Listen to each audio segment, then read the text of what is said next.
It's time to put AI editing to the test. Hello everyone, this is Ernesto with Aftershoot, and today's video is all about AI editing. I've chosen two images and we're gonna edit those photos using different AI editing profiles that you can find or create inside of Aftershoot. What is an AI profile? Even though we've talked about it in the past in different videos, I'm gonna give you just a quick explanation.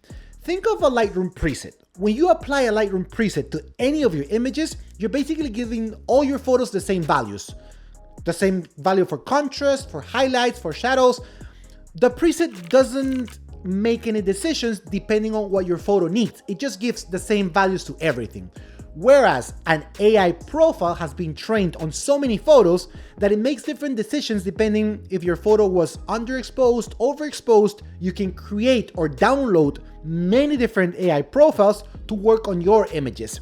To train your profile and create your own style within your Aftershoot editing tab, you have to introduce a lot of images. So a lot of people are hesitant in the beginning because they're like, I don't have the time or I don't have enough images to train a profile.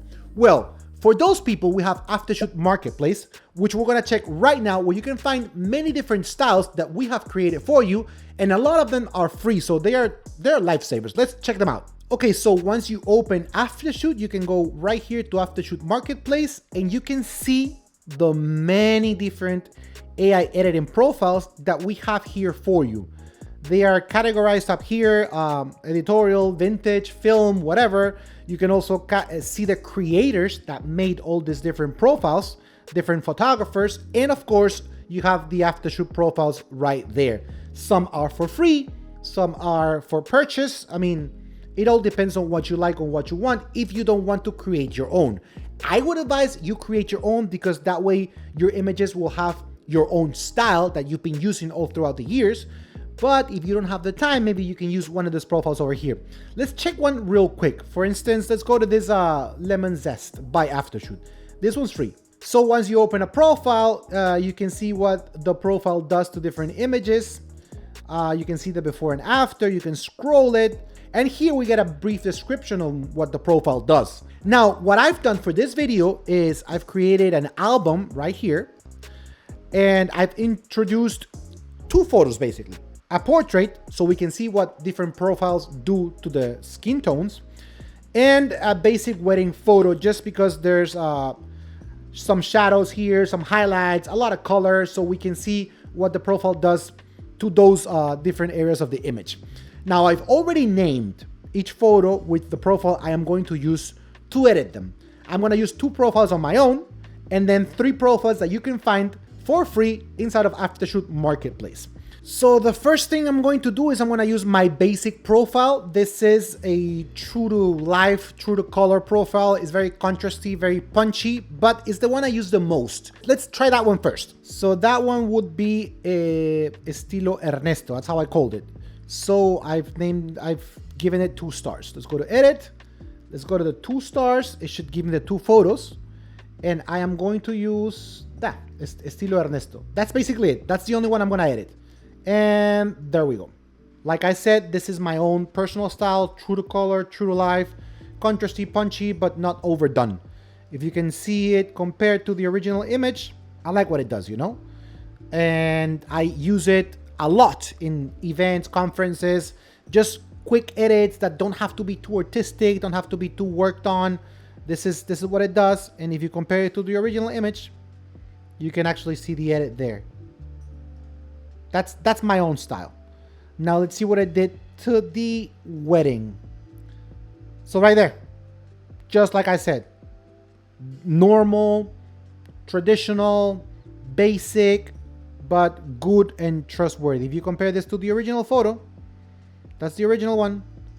And this is what my profile did to it. I really like it. So the next style I'm going to try out is this Casablanca black and white style. So like I said before, you can check here the before and afters so you can see what it does to each image, and you get a brief description up here of what the profile is going to do to your photo. So this is Casablanca. It did a great job. I mean, if I was to choose a black and white photo, this would definitely be it. I like the punchy blacks. I like what it did here, and as you can see, the values have been applied here. The tone curve is a slightly matte, but not too much. And I like what I did with the portrait. Now, as you can see down here, I got a lot of different versions of different photos because each one was edited with a different AI editing style. But this is what Casablanca did to the portrait. Let's see what Casablanca did to the wedding photo. I like it. I like it. Punchy blacks, like I said. The highlights are a little high. I mean, that might need a little correcting there. Like I said, when I edit black and white photos, I like them to be black and white. I don't like just grayish images. So that's Casablanca. That's one of the free profiles we have within Aftershoot Marketplace. So another profile I'm going to use today is this vanilla right here. I've used this before for a couple of wedding photos. It is very warm. This profile is very earthy and very bright too, as you can see. Yeah, it's a nice one, but it's not so warm that it just over warms your photo. If you see this photo here was already warm because of the white balance, and it kind of corrected it. It's still a warm edit, but it's not too warm. So let's try this vanilla. Yeah, I'm not too sure about this one for portraits. It did do a decent job, but maybe not for portraits. But when it comes to the wedding, it's perfect. It's the earthy, more sepia-ish, warmish wedding photo that people like. The wedding image, they're way better, as you can see. So the next style we're gonna try out is this hazelnut right here. So as you can see, the shadows or blacks are very matte looking. You can especially see it here. So this area, it's not like they lifted the shadows so much that you can see what's going on. Almost like they lifted the curve on the blacks so that it's more matte. I'm not saying necessarily an S curve, but the blacks are definitely more matte. And we'll see what it does to my images. The blacks are matte. I also like it for this portrait. It's a little different. And just like I told you, the kind of like S curve here, that's what you get. I like the result. I like what it does. It's a different kind of portrait, but I like it.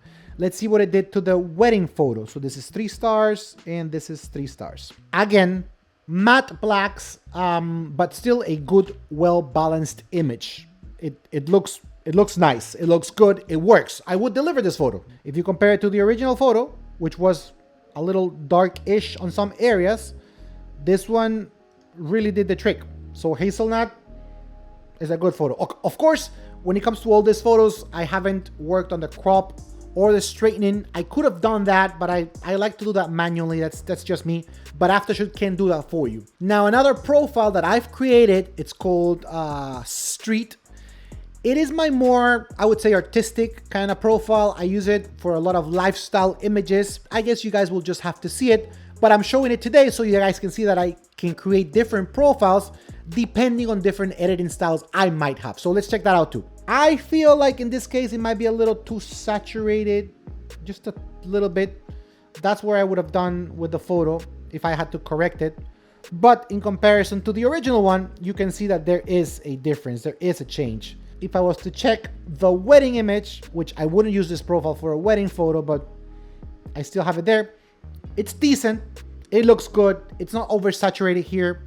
I might bring the highlights a little lower, but it's not necessary, you know. I could have just kept it there and it still works. Now, the whole purpose of the video is to show you guys how many different styles, how many different AI editing styles you can find, create, or use within Aftershoot.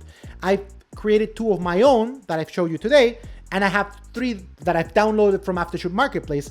And then you can have this basic image edited in so many different styles, like the black and white, or my own style, or the hazelnut, or the street one, or the... You see how they're all different? It's many different ways of editing the same photo, but using AI. If I would have had to personally give every single one of these photos a different style manually, that would have taken me a while. But with Aftershoot, it's just one click of a button. And that's the whole purpose here, is to show you guys that you can get many different results using AI, and you don't have to be manually editing your photos to get different results. Each time you apply a preset, you have to correct the preset for it to match your particular image. All of those situations are considered because the profile has been intelligently trained on so many different images that it just knows what to do and what to react. Anyways, that's it for today. Thanks for watching. And as always, don't forget to follow Aftershoot in all of our social media to be always up to date with the latest we have to offer. See you all in the next one. Bye.